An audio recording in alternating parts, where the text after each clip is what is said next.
A federal agency is investigating the cause of the collapse of one of the Dallas Cowboys practice facilities.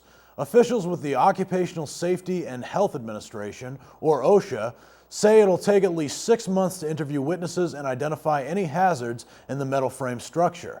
70 people were in the building at the time of the collapse, which happened Saturday. 12 people were injured in the accident, including scouting assistant Rick Bem, who is paralyzed from the waist down and is undergoing surgery.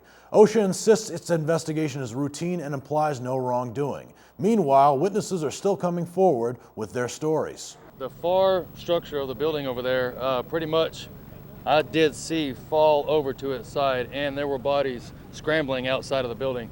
A couple of ambulances that were here previously before did carry a couple of bodies off with them. I don't know who. The United States and Mexico are not the only countries dealing with the swine flu outbreak. China is also taking precautions. China is currently suspending all flights in and out of Mexico after a 25-year-old Mexican man became the country's first confirmed case of the disease, also known as influenza A. The Mexican and Chinese governments sent chartered flights to each other's nations to pick up their respective nationals stranded because of the virus. Chinese airport officials have also quarantined 68 members of the same flight as the infected man. So far, there have been no reports of death or other confirmed cases of swine flu in China. As of now, there are 1,085 confirmed cases of the disease in 21 countries.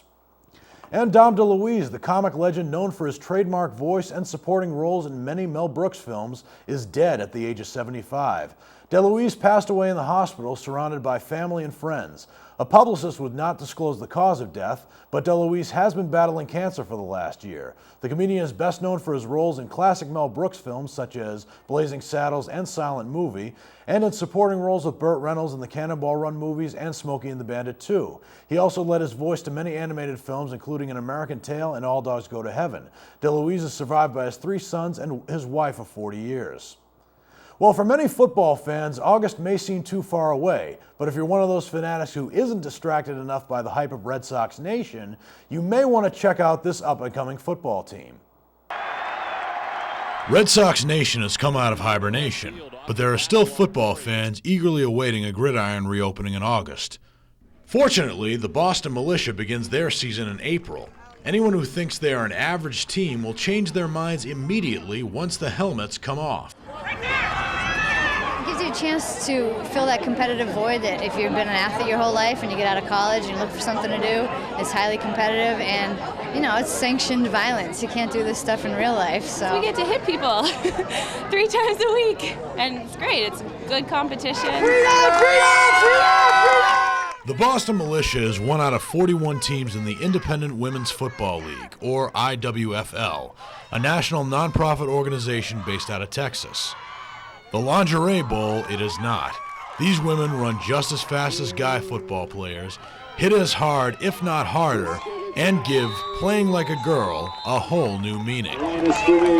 Just the physicality, actually, being as big as I am, it's I can use that to my advantage. It's just one of those things where, like, never thought I'd get a chance to play, and I'm doing it, having fun, and the team camaraderie, you can't beat that. We're all a great group of people. We have a lot of fun on and off the field.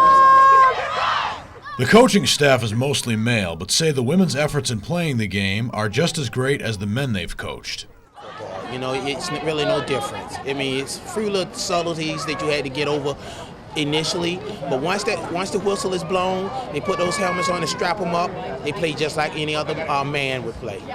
Doughboy Stadium in Somerville, Massachusetts is what the Militia call their home turf. It's not Gillette Stadium, but it still has a growing legion of devoted fans. The camaraderie began with family and friends, but continues to expand. The season started last year, and I'm friendly with a lot of people in the organization, so I went to every one of their games last year that were home games, and was really excited about the season opening tonight. Because Joey just left here. He's from Somerville. He does a lot of home games, high school games. He said besides the Thanksgiving high school game, this might be the biggest crowd he's seen here, and he's here all the time. And why do you... Last year, the Boston Militia, in their first official season, held an impressive 6-2 record. Last Saturday's season opener against the Manchester Freedom proved equally auspicious. Boston fans were treated to a crushing of the New Hampshire team with a final score of 42-0. we're obviously kicking their asses. It's going to be a rout. 42-0. That's pretty embarrassing for Manchester Freedom. My apologies. With tickets at only $10 each, Boston Militia games are well worth any football fan's spring Saturday afternoon. If you're still not convinced women can play, seeing one of these games live may shine a light on things. It's something I never thought I would be able to do. People say it's a man's sport. Obviously women can play too, and the friends that you make here, they become your family. It's awesome.